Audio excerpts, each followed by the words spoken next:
Welcome back to another episode of the Prep Extra Podcast. I'm Colton Stone, alongside, as always, Chris Basnett. Chris, it seems like the season has flown by. We kind of joked about it at the halfway point that it felt like there was a lot of football left and barely any played at the same time. Still feels like there's a lot left, but now it's kind of we're ramping up for implications at this point. It's some teams have done enough the first few half 2/3 of the season to kind of get themselves in the playoffs, and now we're entering the which 4-4 team or 4-3 team, who's going to jump up these last couple of weeks and maybe steal a spot. We have a couple of those games in the city this week. Starting with maybe Southeast. They get a win over Millard West last week, a big win over Millard West last week, and they're kind of sitting in a spot. I know we said a few weeks ago, maybe between that Southeast-Southwest game, it seems like Southeast, has just used that and propelled themselves forward to getting themselves in a really good spot here down the stretch. Yeah, Southeast 4-1 their last 5 games after an 0-2 start. And the second one of that 0-2 was the double OT loss to Lincoln East, where they had a big lead in the fourth quarter, let it get away. And the season's kind of teetering there for them a little bit, but they've righted the ship. They played really, really good Friday night. Caden Logan, freshman running back, 200 and how many do you have? 200 and a lot of yards, 237 yards on 21 carries, a touchdown. Kind of gives them another dimension in their offense. Some real speed out of the backfield, big playability, and we saw that in that game. It's only 21 points, but they don't score those 21 points without Caden Logan. He got them into position with some big runs. They had one drive where they dropped a sure touchdown pass wide open up the sideline. They're going, okay, well, here comes a punt. Mark this down. This could be their game turns. And Caden Logan rips off a 30-yard run, a few plays later, and gets them in position. They score a touchdown. Had a 50-yarder when Southeast was trying to run out the clock and kind of ice that game. So a kid that was kind of dinged up earlier in the year, didn't get a lot of carries. Now all of a sudden he's Southeast leading rusher as a freshman at the Class A level. So just really impressive. And Southeast is in this position now, probably the most, I don't know if you want to call it bizarre or interesting district race in the state. They're in a district where they could have 3 teams finish 4-1 in district play in A6. You start looking at the schedules and who plays who. Southeast has Omaha Bryan left and has South Sioux City left. They'll be favored in both of those games. Millard West is going to be favored in each of their last 2 games. Now they play Southwest this Thursday, and Southwest could certainly throw a wrench into that. Right. But Millard West will be favored to win those 2 games, get to 4-1. Millard North, despite a 2-5 record, is 2-1 in the district. They're going to be favored in their last 2 games, get to 4-1. So you're going to be sitting there with 3 teams at 4-1, all of them beating each other. So it's kind of a deal where it's going to be a tough road for one of those teams because, as we know, the top 2 teams in each district in Class A make the playoffs, get the automatic spot, and there's just a couple teams to get the wild card. So you really want to get finished in that top 2 if you can, and not have it come down to tiebreakers and things like that. So Southeast is giving itself a shot. They're still going to have some nervous moments these next few weeks. So even if they win these next 2 games, can they get into that playoff spot or not? Well, yeah, and especially if you're one of those teams that aren't the top 2, and then you're kind of, like you said, you're in a weird spot where you might be, if you're Millard North, you might be 4-5. You might be 5-4, trying to kind of get hot at the right time. And then you said this Thursday. Southwest has Millard West, and that would throw an entire wrench in that. And I would, you kind of lean towards, maybe Millard West this is a get right game for them, kind of get back on the right track. They've been, they've a little bit up and down this year, but pretty good overall.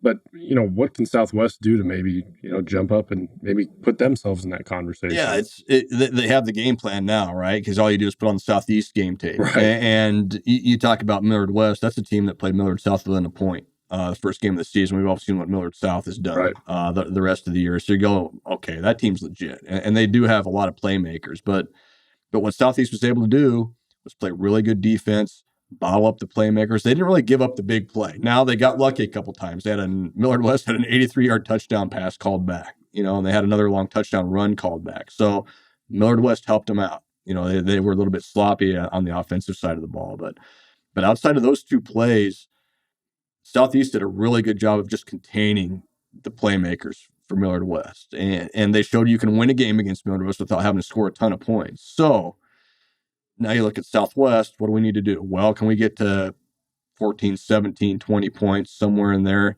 Can we contain those other guys enough? Can we hold them to 13, 14 points, something like that? And just we talk about it all the time, give yourself a chance going into the fourth quarter.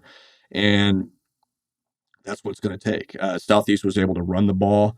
Can Southwest establish the run game, keep that Millard West offense off the field, and sustain long drives? That was something Southeast was really able to do, even though they didn't score every time.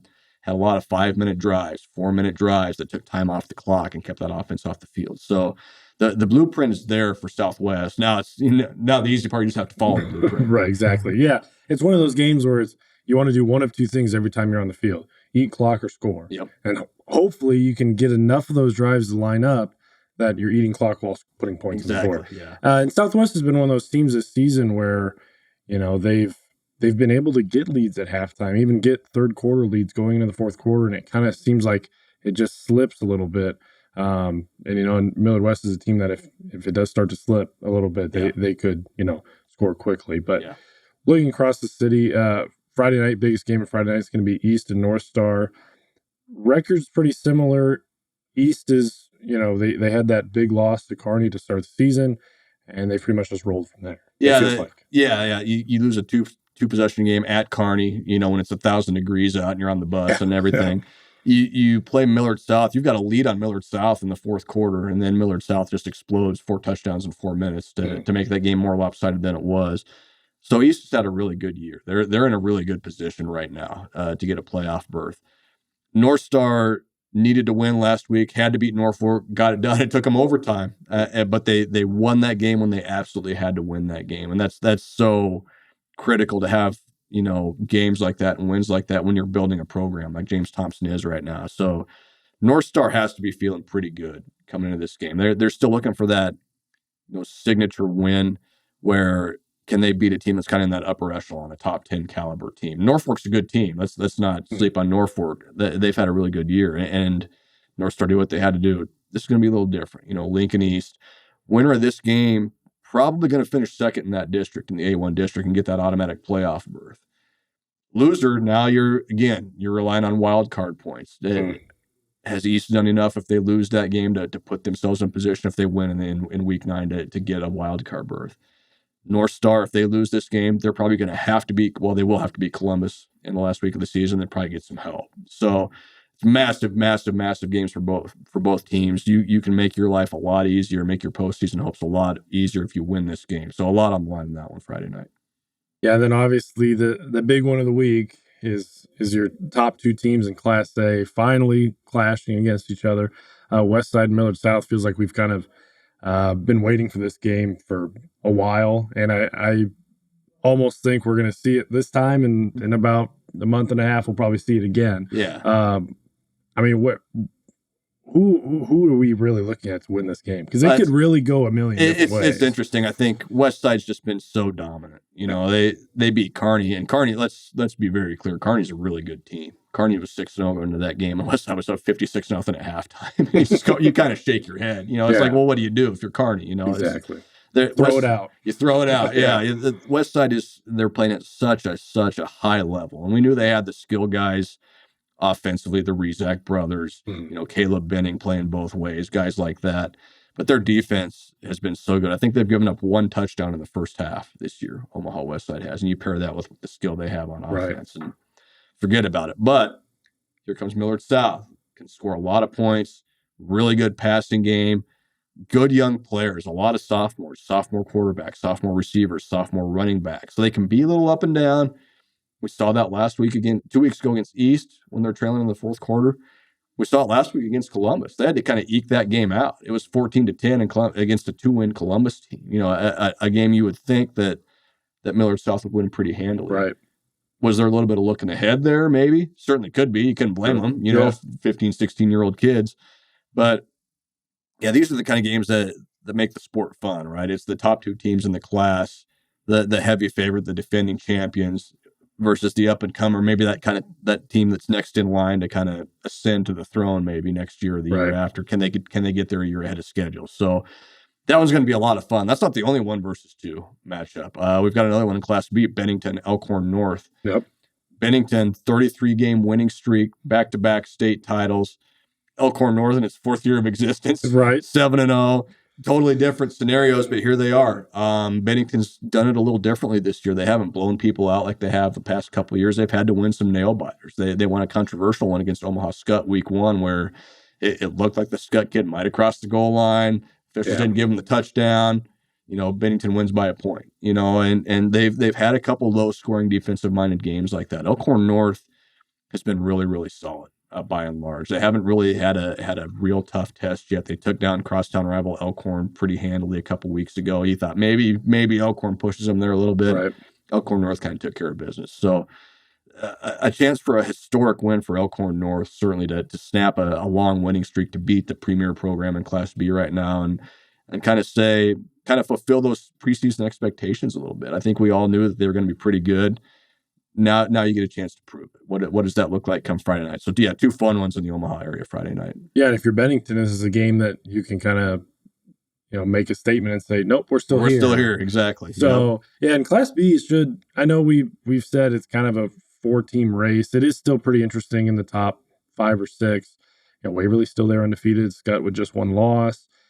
York's hanging around there. So, I mean, there's some names in there that you see a lot in the Class B playoffs, but similar to Class A, this will be a week that it says, okay, who's kind of your solidified number 1, and or if maybe one of them, maybe they find a weakness in one of these teams, and then the other team's going to the playoffs can say, okay, here's what we need to do to contend against them. I think Waverly is that team sitting there 7-0. We haven't really talked a whole lot about them, and they've been really good. They shut out York 28-0. They've beaten a good Scottsbluff team, beat Norris in their 1 close game this year.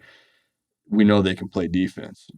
What do they take out of this week? Watching Bennington Elkhorn, they saw Bennington in the semifinals last year. Waverly did, and played them pretty tough. Played them as tough as anybody else did. So you're exactly right. That's a game Waverly will be watching with a lot of interest as we move into the postseason here. Yeah, and obviously anything can happen in the playoffs. It'll be a very interesting last 2 weeks. Of course, a couple things will get shaken out this week. We'll shake some things out in the last week of the season, and then once that comes around, we'll break down every bracket, break down every game as best as we can. We'll have 8-man brackets next week. Yeah, those come out Saturday morning. That's right. Yeah. So, playoff football right around the corner for Chris Basnett. I'm Colton Stone. This has been the Prep Extra Podcast. We'll talk to you guys next week.